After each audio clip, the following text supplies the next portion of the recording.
বদনে সর্বক্ষণ হরির নাম করত। তার কাজই ছিল এটা, আর অন্য কোনো কাজ ছিল না। বাবা, সেই পূর্ব জন্মের সেই শ্রীবাস আজ আমার গৌর হরির কাছে কি হয়েছে? সেই পূর্ব জন্মের সেই নারদমণি আজকের সেই শ্রীবাস হয়েছে। বাবা, শ্রীবাসের ঘরে প্রতিদিন নাম হয়। গৌর হরি আমার ভাবলেন, শ্রীবাস, আমি তোমায় পরীক্ষা করব,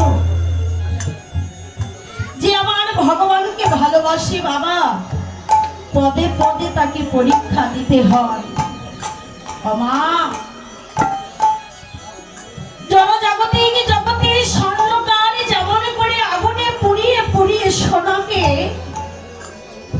খাঁটি স্বর্ণে পরিণত করে, আমার গৌর হরিও তেমনি ভাবে ভক্তকে দুঃখের আগুনে কষ্টের আগুনে পুড়িয়ে পুড়িয়ে খাঁটি ভক্তি পরিণত করে। বাবা, ভক্ত বড় শক্ত জিনিস। যে যখন ভক্ত হতে পেরেছে সেই তো বোঝে। যে যখন খাঁটি ভক্ত, যত দুঃখ আসুক, যত জ্বালা, যত যন্ত্রণা আসুক, সে কখনো তার লক্ষ্য হতে সরে যায় না। ভগবান আমার ভাবলেন, শ্রীবাস, আমি তোমাকে পরীক্ষা করব, তুমি কেমন ভক্ত হয়েছ। পরীক্ষা করবে বলে শ্রীবাসের একমাত্র পুত্র, সেই পুত্রকে গৌর হরি আমার কি করলি, মনে মনে ভাবলেন, শ্রীবাস, আমি দেখবো তুমি কতখানি ভালোবাসো। তোমার একমাত্র পুত্রকে আমি তোমার কাছ থেকে হারা করব, এরপরে দেখবো তুমি আমায় কতখানি ভালোবাসতে পারো। বাবা,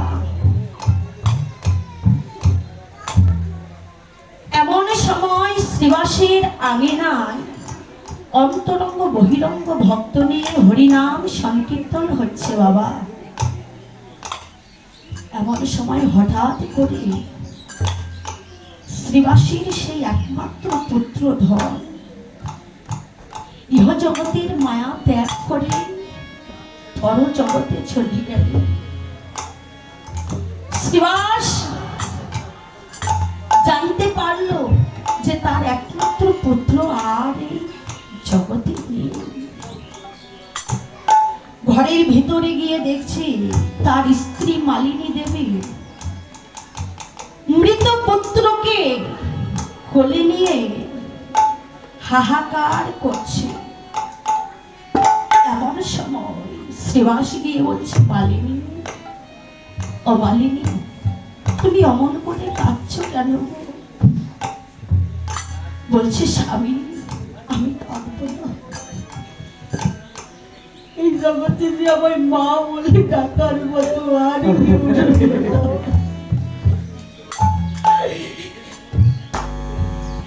ভগবান আমায় একটি পুত্র দিয়েছিল,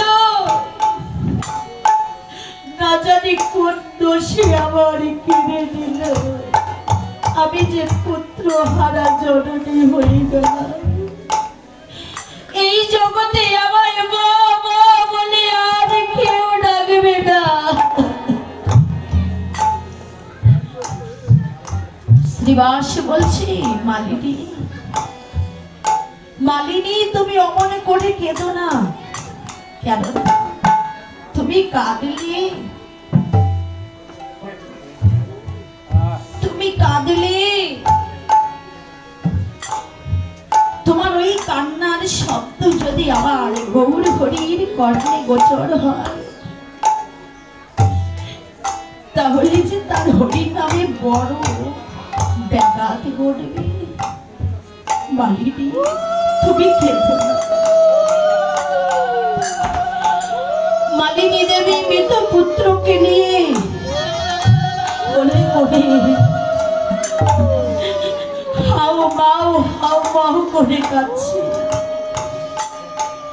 জোরে কাঁদতেও পারছে না। বলছে মালিনী, তুমি এবার চুপ করো মালিনী, তুমি যদি এমন করে কাঁদো আমার গৌর হরির নামে যে বড় ব্যাঘাত করবে। শোনো মালিনী, তুমি যদি আর একবার কেঁদেছ,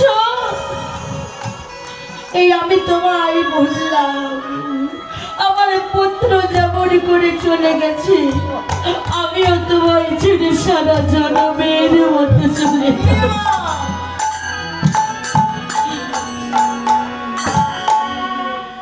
মালিনী মৃত পুত্রকে কোলে নিয়ে হাউমাউ করে কাঁদছে। শ্রীবাস কি করলো? আবার সে গৌর হরির সাথে হরির নামে মত্ত হলো। বাবা, আমি একটু আগে বলেছি না ভক্ত বড় শক্ত, দেখুন কেমন শক্ত। ওমা পারবেন কোলে মৃত সন্তান নিয়ে হরির নামে আনন্দ করতে? আপনি যত বড়ই তত্ত্বদর্শী হন না কেন বাবা, এখানে মায়ার জগৎ, মায়া যে বড় ঘিরে ধরে,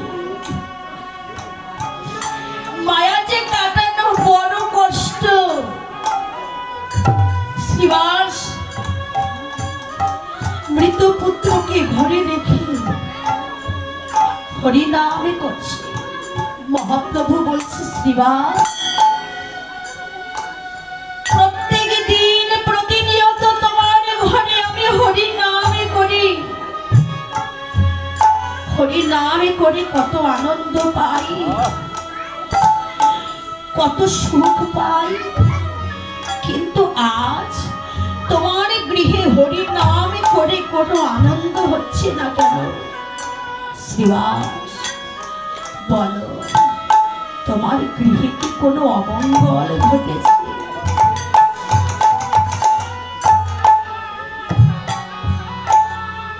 শ্রীবাস বলছে, প্রভু তোমার মতো মঙ্গলময় যার গৃহে আছে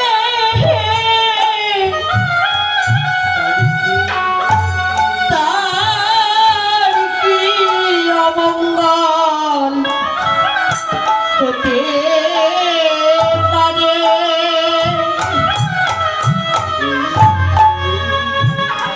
মৌরি হে, আমার গৃহে যদি কোনো অমঙ্গল হয়েও থাকে, তবে তা তোমার ওই মঙ্গলময় শরণের স্পর্শে আমার সকল অমঙ্গল কেটে গেছে। গৌরী হে, তুমি একবার আমায় কৃপা করো। গৌর হরি বলছে, শ্রীবাস শ্রীবাস তুমি যতই সত্যিটাকে লুকানোর চেষ্টা করো শ্রীবাস, লুকাতে পারবে না। তোমার একমাত্র পুত্র তোমাকে ছেড়ে চলে গেছে শ্রীবাস, তুমি একবারও কাঁদবে না? শ্রীবাস বলছে, প্রভু না, আমি কাঁদবো না। শুধু আমার পুত্র কেন, এই জগতের সবাই যদি মরে যায়, সবাই যদি আমায় ছেড়ে চলে যায়, তবু আমি কাঁদবো না। কেন জানো? একটা ভক্তের কাছে দুর্দিন হয় কবে জানো? মেঘাচ্ছন্ন দুর্দিন, কবু নাহিক হয় দুর্দিন কৃষ্ণ ভক্তহীন যেদিন, সেদিন হয় তার দুরদিন। ভগবান প্রভুকে ডেকে ডেকে বলছে, প্রভু গো, এই জগতে আমার পুত্র মারা গেছে, আমি কাঁদবো না কেন? সে তো আমার না, সে তো আমার নয়, যার ধন সেই নিয়ে গেছে, আমি কেন কাঁদবো? বলছে, বাবা তুমি একবারও কাঁদবে না। বলছে, প্রভু আমি কাঁদবো কোন দিন জানো? যেদিন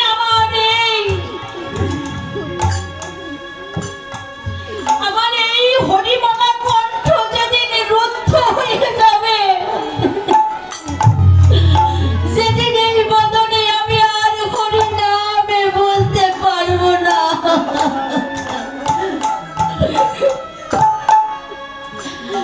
সেদিন এই দুটি হস্ত দিয়ে আমি আর ভক্তের সঙ্গ করতে পারবো না। আমি কাঁদবো সেই দিন, সেই দিন এই দুটি পায়ে হেঁটে হেঁটে আমি আর ভক্তের সঙ্গ করতে পারবো না। যেদিন এই বদনে আমি আর হরির নাম বলতে পারবো না।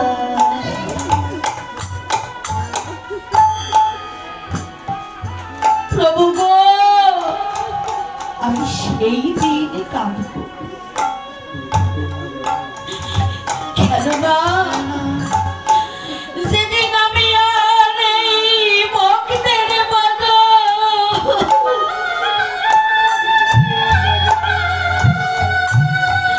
দর্শন করতে পারব না,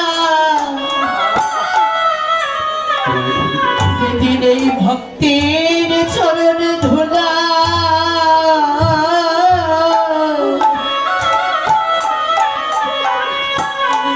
এই অভাগিনীর অঙ্গে আর মাখিতে পারব না, মাখিতে পারব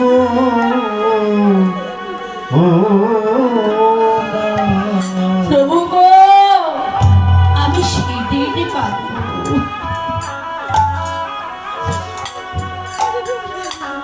তখন গৌরী হরি আমার বলছে, শ্রীবাস তুমি তোমার মৃত পুত্রের কি সৎ কাজ করেছ নাকি এখনো আছে? বলছে আছে। প্রভু এখনো আমার মৃত পুত্রের সৎ কাজ করা হয়নি।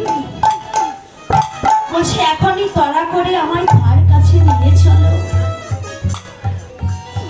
তখন গৌরী হরি আমার সেই ঘরে প্রবেশ করেছে।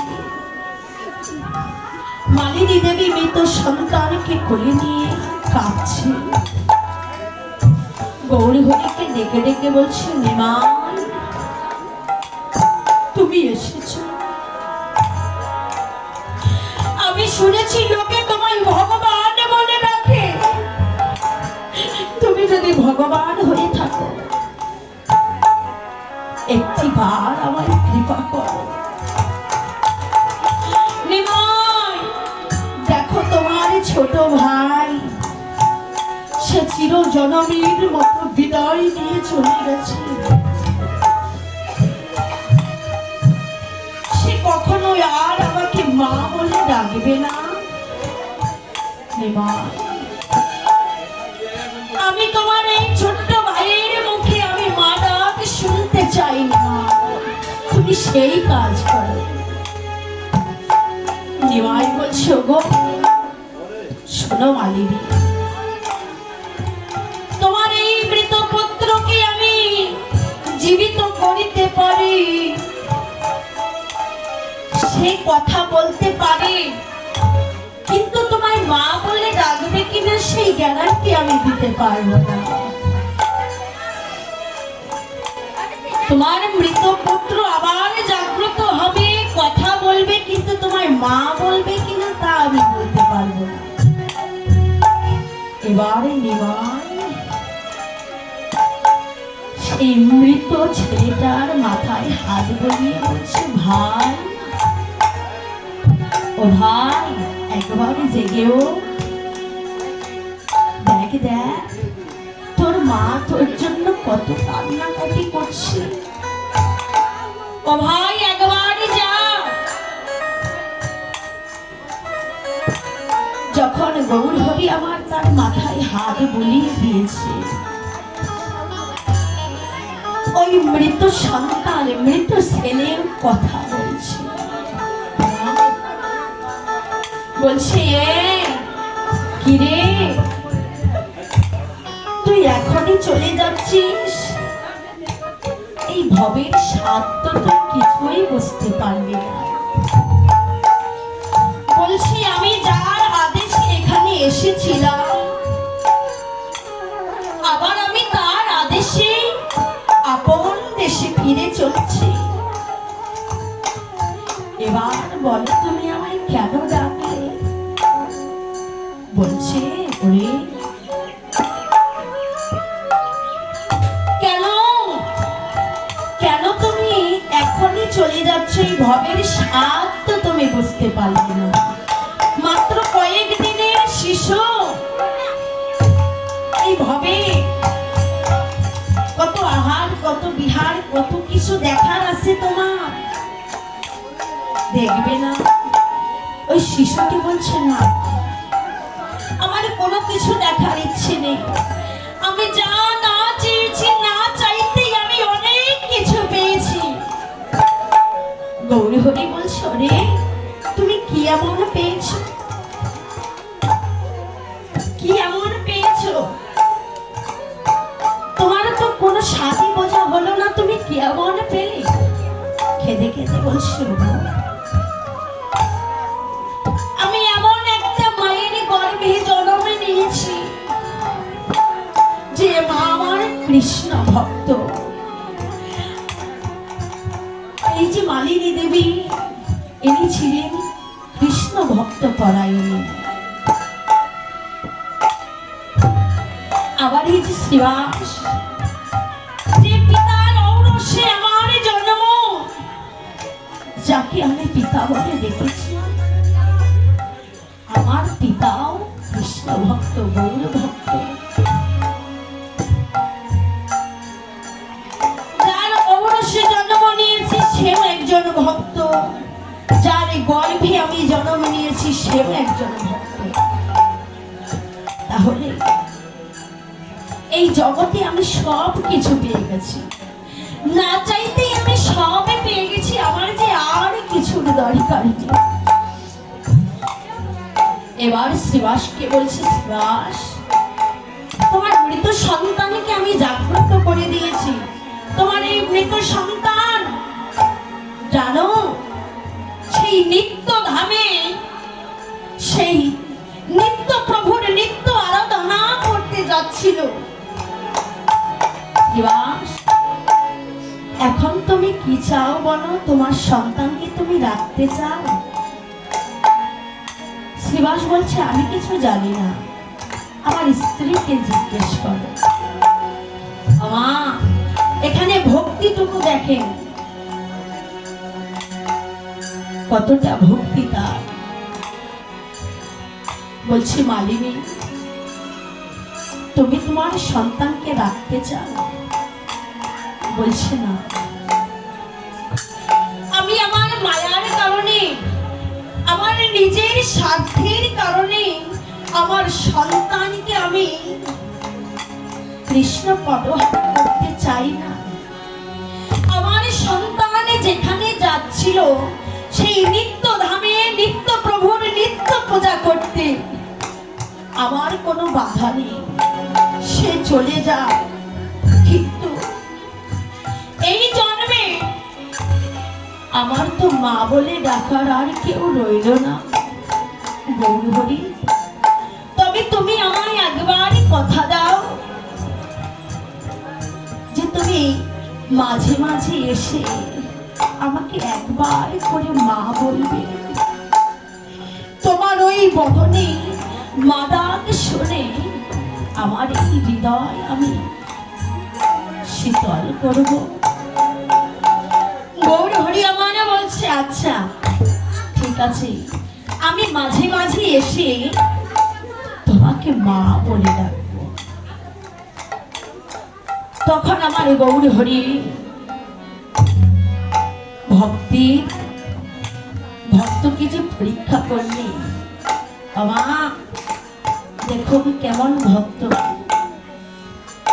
আজ আমরা যদি ওদের জায়গায় হতাম তাহলে আমরা কি বলতাম, যে আমাদের সন্তানকে নিও না, আমাদের সন্তানের বদলে তোমরা আমাকে নিয়ে যাও, বলতাম না?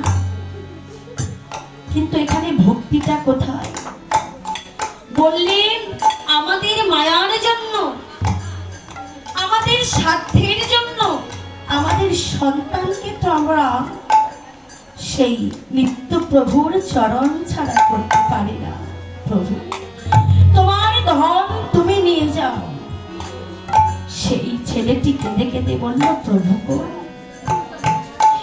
হে প্রভু আমি চলে যাচ্ছি, তবে যদি আবার কোনোদিন তোমার লীলা কারণে আবার আমায় এই ধরায় আসতে হয়, সেদিন কি করিবে জানো? ওগো, সেদিন একজন কৃষ্ণ ভক্ত মায়ের গর্ভে আমায় জন্ম দিও। সেদিনও একজন কৃষ্ণ ভক্ত বাবার গর্ভে আমাকে, বাবার ঔরসে আমাকে জন্ম দিও, যাতে আবার তাদের ভক্তি বলে আবার যেন তোমার চরণ কমলে পৌঁছতে পারি। এবার গৌর হরি আমার শ্রীবাসকে ডেকে ডেকে বলল, বলি একবার আয় ভক্ত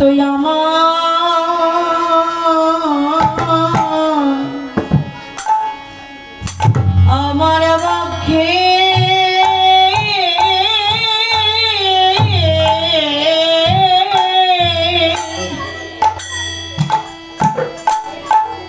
আমার বক্ষে আই রে,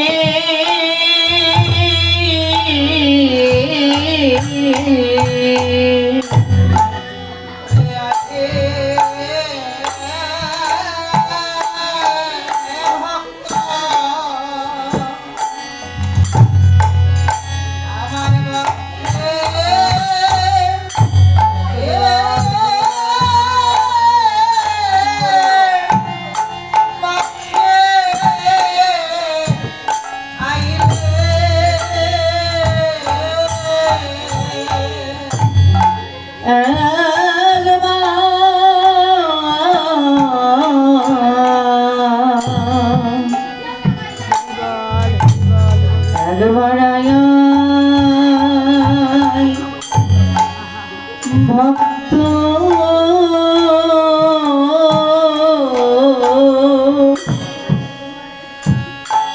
আমার ভক্তে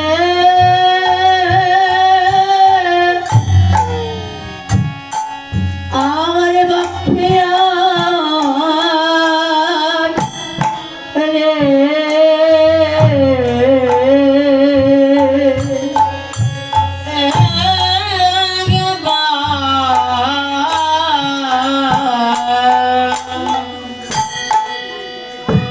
বলি আয় ভক্ত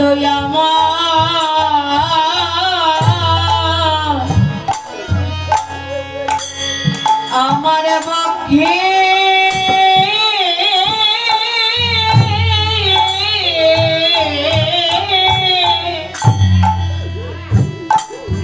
আমার পক্ষে আই রে,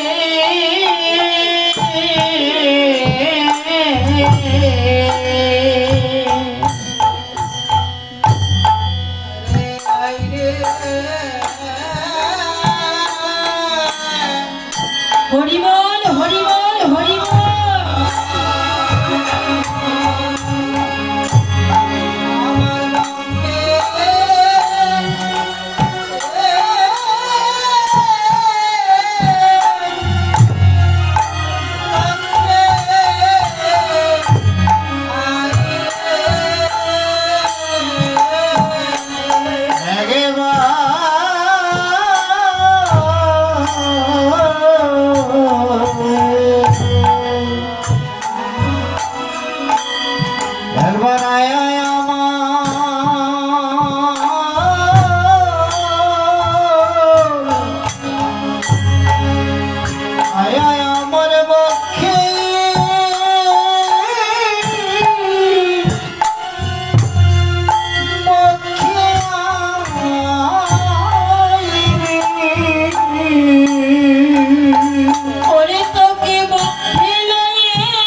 কি করছে?